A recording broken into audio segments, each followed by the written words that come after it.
Depuis le début du cours, on a vu essentiellement des techniques d'apprentissage supervisé, à savoir que on a un ensemble d'entraînements D qui possède un certain nombre de valeurs, x1, t1, de paires de valeurs, devrais-je dire, x2, t2,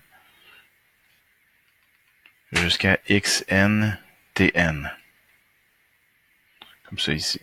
Donc, les vecteurs X, ce sont essentiellement des données en entrée ou des observations, et T, les TI, ce sont des cibles. Et le but du jeu, c'est de trouver les paramètres d'un modèle W, Y de X qui va essentiellement, pour chacun des XI, être capable de reproduire la cible TI. Donc ça, c'est ce qu'on a vu depuis le début du cours. Là, ce qu'on va voir dans le chapitre sur les mélanges de gaussiennes, c'est l'idée qu'on va faire des techniques d'apprentissage non supervisées, à savoir que D, l'ensemble qui va nous être fourni, ça va être essentiellement constitué de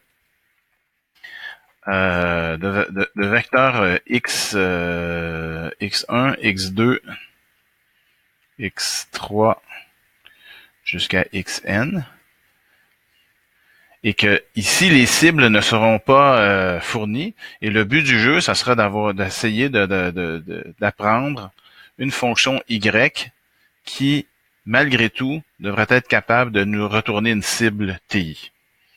Et donc ça, c'est ce qu'on appelle du non supervisé. Supervisé. Alors, donc le but, c'est de classifier des données sans ensemble d'apprentissage, je dirais ensemble d'apprentissage qui contient des étiquettes, donc qui contient des cibles. Et comment on va faire ça? Ben, on va regarder la façon dont les données se distribuent et on va émettre l'hypothèse que les données issues d'une même classe devraient également être issues d'une même distribution, donc devraient être d'un point de vue probabiliste, similaires les unes aux autres. En fait, ce qu'on va voir ici dans le chapitre sur le mélange de gaussiennes, c'est que essentiellement les outils qu'on a utilisés ou qu'on a développés au cours des dernières semaines, des derniers mois, vont être très utiles pour faire du non supervisé. On va voir comment. Donc, on va commencer avec un exemple sur la segmentation d'images. Très certainement, vous vous souvenez au début du cours, j'avais donné un exemple ici comme ça sur comment utiliser les notions de probabilité jointe, conditionnelle et a priori pour faire de l'analyse d'images. Donc, je vous rappelle de quoi il était question. Donc, si on prend une image comme celle-ci, par exemple, et qu'on calcule un histogramme, donc je vous rappelle c'est quoi un histogramme. Ici, on a une image en niveau de gris, donc chaque pixel possède une valeur qui serait ni plus ni moins entre 0 et 255. Donc, il y a 256 valeurs possibles. C'est codé, chaque pixel est codé en 8 bits. Donc, il y a 256 valeurs possibles. Alors, typiquement, qu'est-ce qu'on va faire? On va se faire un tableau qui contenant 256 valeurs et on va passer à travers chacun des pixels ici. Et pour chaque pixel, on va incrémenter de 1 l'entrée du tableau qui correspond à son niveau de gris. À la fin, ça va nous faire un tableau, un dé qu'on peut représenter sous la forme d'un histogramme comme ça ici, où essentiellement, pour une donnée ici, on va obtenir essentiellement le nombre total de pixels correspondant à ce niveau de gris-là. Et si je prends l'histogramme et que je le normalise, c'est-à-dire que je divise chaque entrée de l'histogramme par le nombre total de pixels dans l'image, ça va me donner une distribution probabiliste, un peu comme celle-ci, où essentiellement, si je prends par exemple l'entrée 113, ça me donne une valeur de 0.01 et donc je peux interpréter ça d'un point de vue probabiliste comme suit, à savoir si je prends un pixel, je pioche dans l'image et je prends un pixel au hasard, j'ai 1% de chance qu'il y ait un niveau de gris de 113. Donc, si je prends une image comme celle-ci, ok, donc l'image X qui est là, c'est l'entrée de notre système. Puis vous voyez, c'est une entrée qui est non étiquetée et le but, c'est de trouver des étiquettes. Donc, de la segmentation, c'est de la classification de pixels. Donc, je vais parcourir mon image et pour chacun des pixels, je vais me poser la question, est-ce que ce pixel, par exemple, est dans la classe 0 ou 1?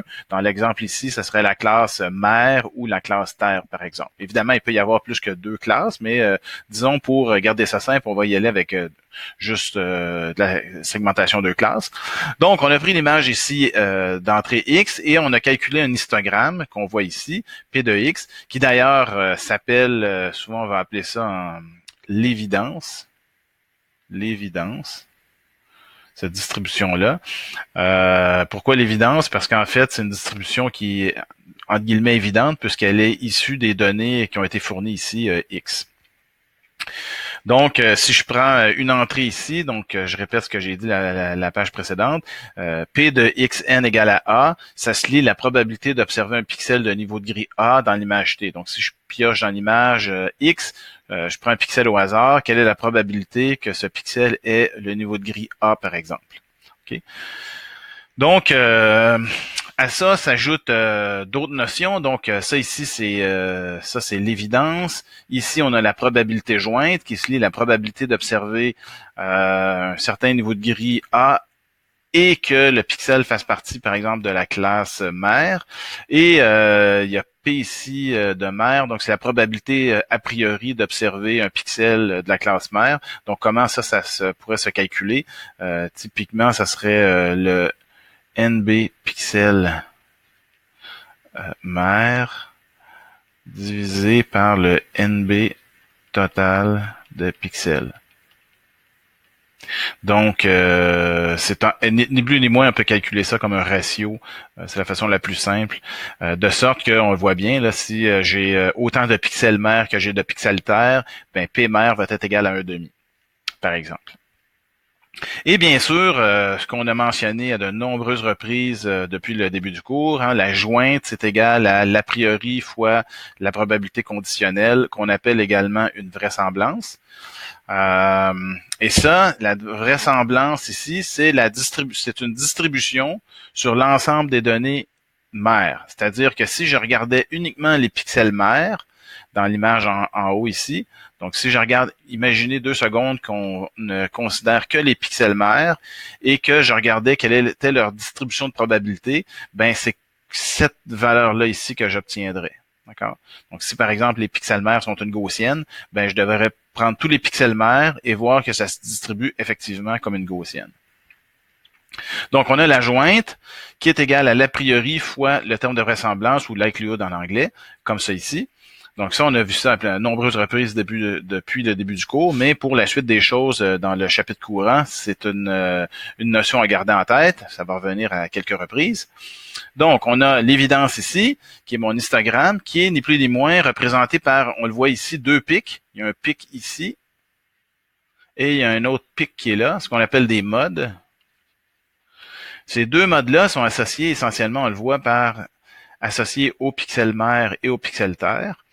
Et on voit que si je regardais la distribution ici jointe pour les pixels d'une classe et les pixels de l'autre classe, ben ces 2 distributions-là, si je les accole l'une à l'autre, je retrouve ni plus ni moins mon évidence, soit l'histogramme de l'image d'origine.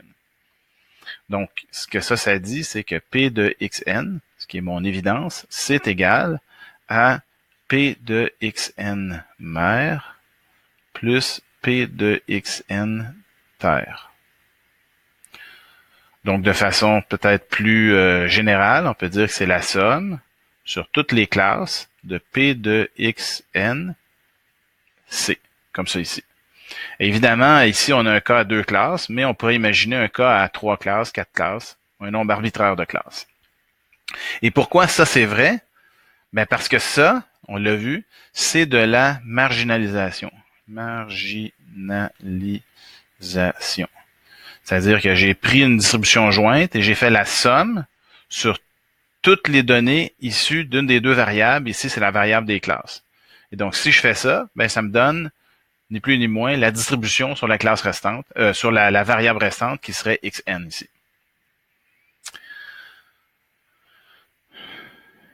Donc, évidemment, ça, ce sont des distributions jointes, xn mère. Puis ça, c'est P de xn terre. Donc, la jointe, c'est égal à la conditionnelle fois l'a priori. Même chose ici, la conditionnelle, donc la vraisemblance fois l'a priori. Donc ça, on a le droit de faire cette affirmation-là. Et de façon assez générale, donc si je reviens en arrière, là, j'avais écrit ça ici, là. On a le droit d'écrire, donc c'est la somme des conditionnels. On aurait le droit d'écrire somme de C de P de xn étant donné C fois P de C. D'accord? Donc ça, on a le droit de partir de la jointe vers la vraisemblance et l'a priori. Et c'était ni plus ni moins ce que j'ai écrit ici. Donc, l'évidence, c'est toujours égal à la somme des a priori fois la vraisemblance.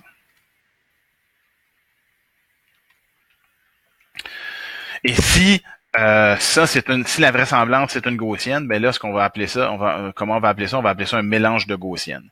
Si la vraisemblance, ça n'avait pas été une gaussienne, ça avait été, par exemple, une distribution gamma, par exemple, on aurait appelé ça un mélange de gamma, ou si ça avait été autre chose, ben on aurait pu parler de mélange de student ou un mélange de distribution zeta, par exemple.